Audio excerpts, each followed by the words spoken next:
Uma dipersilahkan duduk.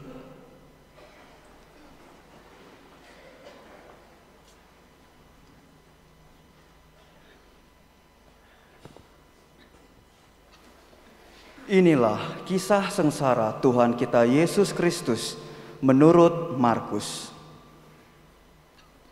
Setelah Yesus diperiksa oleh Mahkamah Agama, pagi-pagi benar, imam-imam kepala bersama tua-tua dan para ahli Taurat serta seluruh Mahkamah Agama sudah bulat bahwa Yesus harus dihukum mati. Mereka membelenggu Yesus, lalu membawa Dia dan menyerahkannya kepada Pilatus. Pilatus bertanya kepada Yesus. Jawab Yesus, "Engkau sendiri mengatakannya." Lalu imam-imam kepala mengajukan banyak tuduhan kepada Yesus. Pilatus bertanya kepadanya,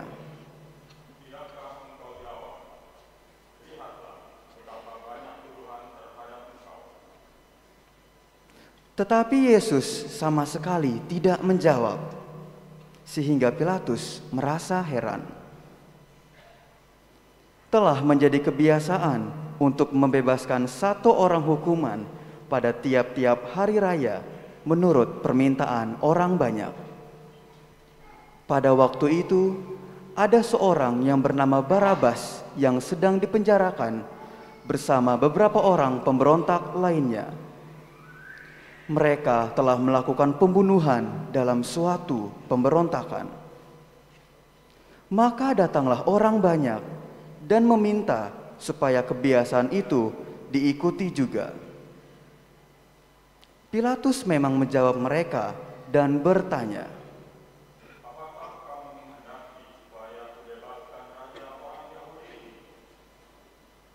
Pilatus mengetahui bahwa imam-imam kepala telah menyerahkan Yesus karena dengki. Tetapi imam-imam kepala menghasut orang banyak supaya meminta Barabaslah yang dibebaskan bagi mereka dan Yesus dihukum mati. Pilatus sekali lagi menjawab dan bertanya kepada mereka,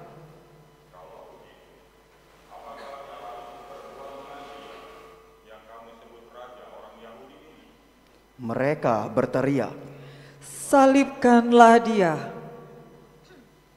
Lalu Pilatus berkata kepada mereka,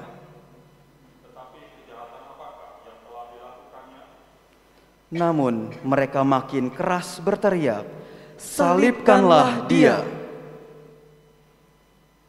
Dan karena ingin memuaskan hati orang banyak itu, Pilatus membebaskan Barabas bagi mereka, tetapi Yesus disesahnya. Lalu Dia serahkan untuk disalibkan. Kemudian serdadu-serdadu membawa Yesus ke dalam istana, yaitu gedung pengadilan, dan memanggil seluruh pasukan berkumpul. Mereka mengenakan jubah ungu kepada Yesus, menganyam mahkota duri, dan menaruhnya di atas kepala Yesus. Kemudian mereka mulai memberi hormat kepadanya, katanya,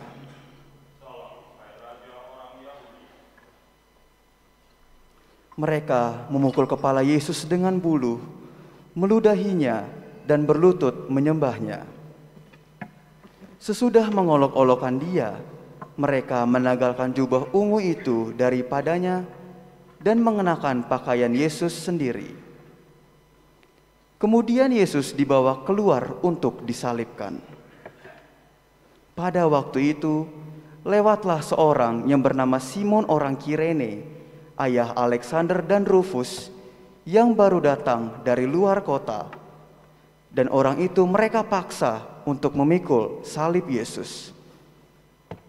Mereka membawa Yesus ke tempat yang bernama Golgota, yang berarti tempat tengkorak. Lalu mereka memberi anggur bercampur mur kepadanya, tetapi Yesus menolaknya. Kemudian mereka menyalibkan Yesus, lalu mereka membagi pakaiannya dengan membuang undi atasnya untuk menentukan bagian masing-masing. Saat Yesus disalibkan, hari menunjuk jam 9. Alasan mengapa ia dihukum disebut pula pada tulisan yang terpasang di situ, Raja Orang Yahudi. Bersama dengan dia disalibkan 2 orang penyamun, seorang di sebelah kanannya dan seorang di sebelah kirinya. Demikian genaplah nas Alkitab yang berbunyi, ia akan terhitung di antara orang-orang durhaka. Orang-orang yang lewat di sana menghujat Yesus, dan sambil menggelengkan kepala, mereka berkata, "Hai engkau yang mau merubuhkan bait suci dan mau membangunnya kembali dalam 3 hari, turunlah dari salib itu dan selamatkanlah dirimu." Demikian juga imam-imam kepala bersama ahli Taurat mengolok-olokkan dia di antara mereka sendiri, dan mereka berkata, "Orang lain ia selamatkan, tetapi dirinya sendiri tidak dapat ia selamatkan. Baiklah Mesias Raja Israel itu turun dari salib, supaya kita melihat dan percaya." Bahkan kedua orang yang disalibkan bersama-sama dengan Yesus mencelanya juga. Pada jam 12, kegelapan meliputi seluruh daerah itu dan berlangsung sampai jam 3.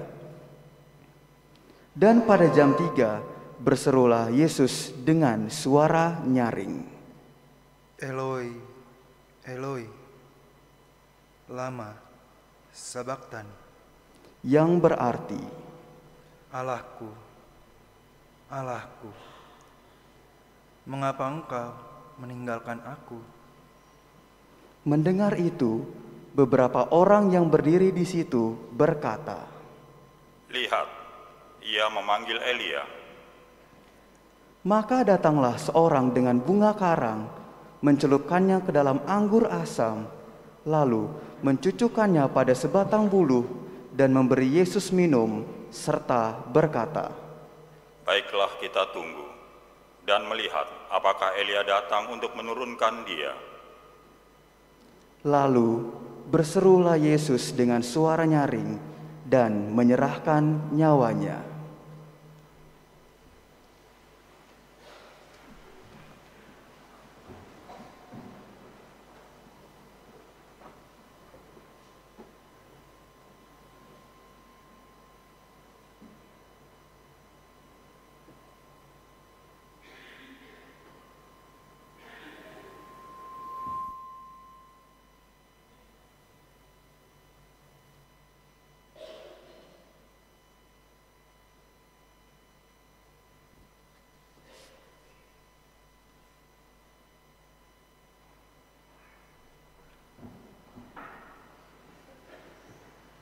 Ketika itu, tabir bait suci terbelah 2 dari atas sampai ke bawah. Waktu kepala pasukan yang berdiri berhadapan dengan dia melihat matinya demikian, berkatalah ia, Sungguh, orang ini adalah anak Allah. Demikianlah Injil Tuhan. Terpujilah Kristus.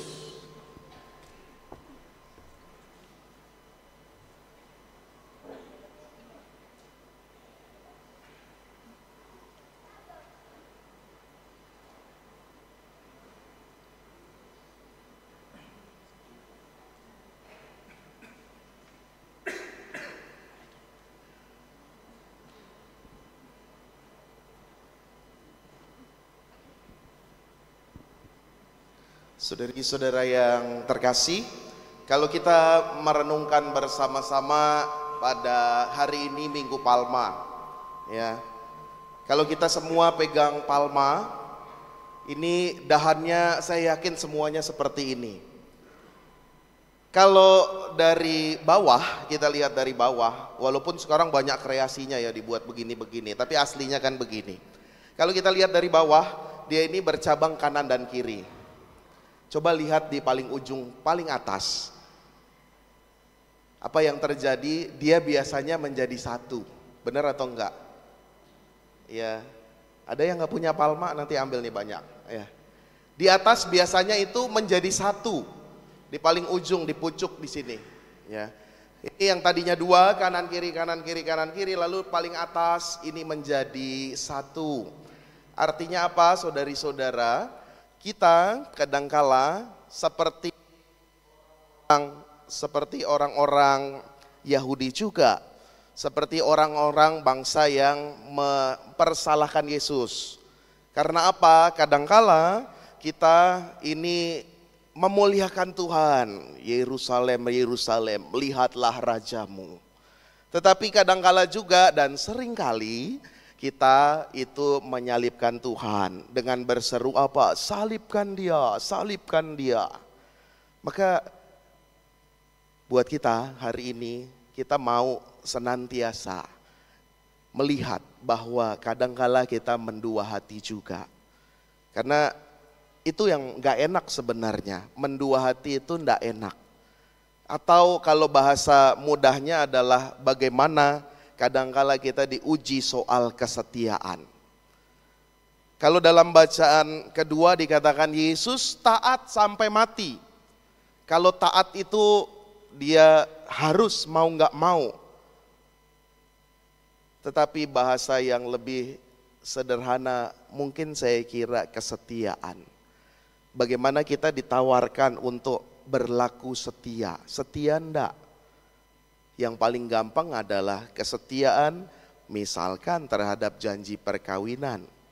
Kesetiaan terhadap janji baptis yang kita ucapkan. Kesetiaan terhadap tanggung jawab yang diberikan. Kadangkala tadi kita mendua hati, enggak jadi setia. Dan kerap kali kita ini cenderungnya jatuh kepada ya hati yang menyalibkan Yesus. Fenomena yang terjadi demikian dan saya kira keadaan alam semesta mendukung. Karena apa? Karena tadi dalam bacaan kisah sengsara, bayangkan ketika Pilatus mencari kebenaran, lagi diskusi sama Yesus, engkaulah raja, engkau sendiri mengatakannya.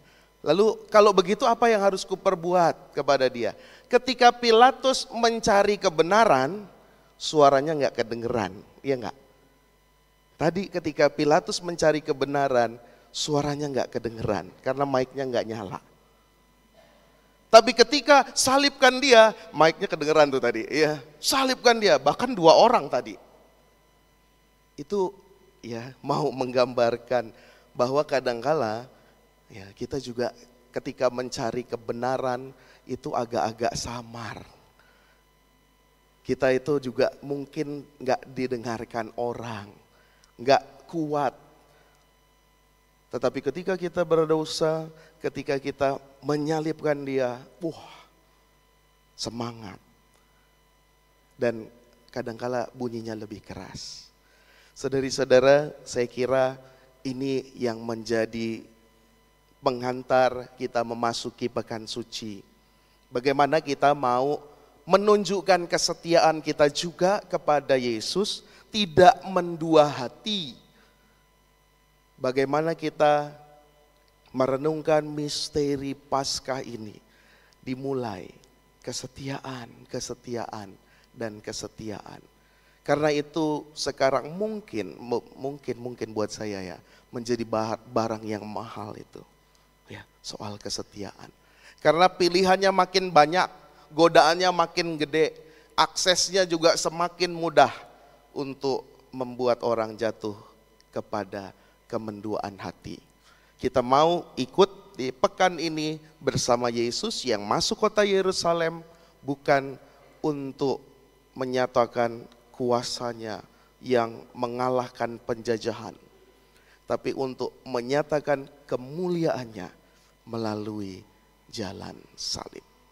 Semoga kita semua sama-sama diberikan rahmat kesetiaan, rahmat supaya hati kita tidak mendua, baik kepada sesama maupun kepada Tuhan.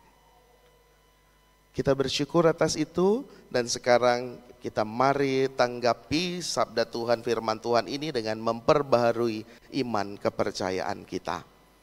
Aku Percaya akan Allah, Bapa yang Maha Kuasa, Pencipta langit dan bumi, dan akan Yesus Kristus Putra